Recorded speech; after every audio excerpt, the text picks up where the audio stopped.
ரொம்ப டயர்டா இருக்கு. இயற்கையான டேட்ஸ், பாதாம், பிஸ்தா, கேஷு அண்ட் ஹனி கொண்டு தயாரிக்கப்பட்ட லயன் டேட் நட் பைட்ஸ். திமுகவின் முகமாக உருவெடுக்கும் எதிர்க்கட்சித் தலைவர் உதயநிதியை தங்கள் கட்டுப்பாட்டுக்குள் கொண்டுவர 3 தரப்புக்கு இடையே கடும் போட்டி நிலவி வருகிறதா? இதுகுறித்து திமுக வட்டாரம் கூறியதாவது: திமுக தலைவர் ஸ்டாலினை அவரது மருமகன் சபரீசனும் பெண் நிறுவன இயக்குநர் மணிகண்டனும் தங்கள் கட்டுப்பாட்டில் வைத்திருந்தனர். ஸ்டாலின் என்ன பேச வேண்டும், எப்படி நடந்து கொள்ள வேண்டும் என அனைத்தையும் பெண் நிறுவனம்தான் பார்த்து கொண்டது.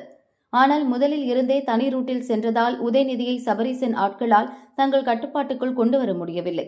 இப்போது கட்சியின் முகமாக உதயநிதி வளர்வதால் அவரை தங்கள் வசம் கொண்டுவர வெவ்வேறு வழிகளில் சபரீசன் முயற்சிக்கிறார்.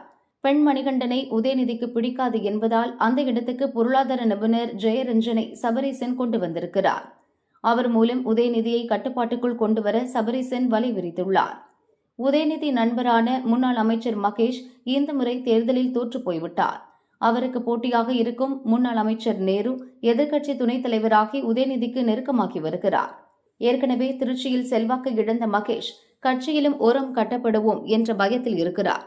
இதனால் உதயநிதியை தன் கட்டுப்பாட்டுக்குள் வைக்க அவரையே சுற்றி சுற்றி வருகிறார் மகேஷ். உதயநிதி வசித்து வரும் அரசு பங்களாவான குறிஞ்சி இல்லத்தில் இதுவரை இளைஞரணி நிர்வாகிகள்தான் ஆதிக்கம் செலுத்தினர்.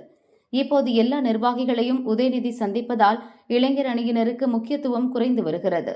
எனவே இளைஞர் அணியினர் உதயநிதியின் தனி உதவியாளர் செந்தில் தலைமையில் ஒரு குழுவை உருவாக்கினர். அந்த குழுவினர் உதயநிதியை தங்கள் கட்டுப்பாட்டில் எடுக்க மல்லு கட்டுகின்றனர். இப்படி பலமுனை குழப்பம் உதயநிதியை சூழ்ந்திருப்பதால் தான் தவிக அரசுக்கு எதிரான செயல்பாடுகளில் அவர் பின்தங்குகிறார். இந்த அணிகளை எல்லாம் ஒருங்கிணைத்து ஒரே அணியாக செயல்பட வைத்தால் மட்டுமே உதயநிதி வேகம் எடுப்பார். இந்த சூழல் உருவானால் உதயநிதியை கட்டுப்படுத்தும் பிறரின் முயற்சி தோல்வியடைந்துவிடும். எனவேதான் அவரை நெருங்கியிருக்கும் குழுவுக்குள் திட்டமிட்டு புகைச்சல் மூட்டப்படுகிறது. இதை சரி செய்யாமல் உதயநிதியால் வேகமாக செயல்பட முடியாது என்கிறது திமுக வட்டாரம்.